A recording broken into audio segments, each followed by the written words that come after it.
ছোটবেলায় ভাবতাম কবে বড় হব, কেউ বকবে না, নিজের মতো করে চলবো, নিজের টাকা থাকবে, নিজের সিদ্ধান্ত নেব। তখনও বুঝিনি বড় হওয়া মানে শুধু স্বাধীনতা নয়, অনেক দায়িত্ব।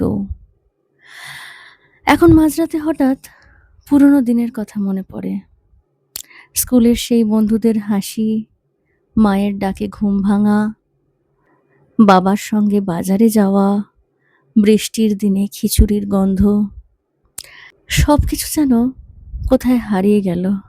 আজ বড় হয়ে বুঝি জীবনের সবচেয়ে সুন্দর সময়টা আমরা খুব তাড়াতাড়ি পার করে এসেছি।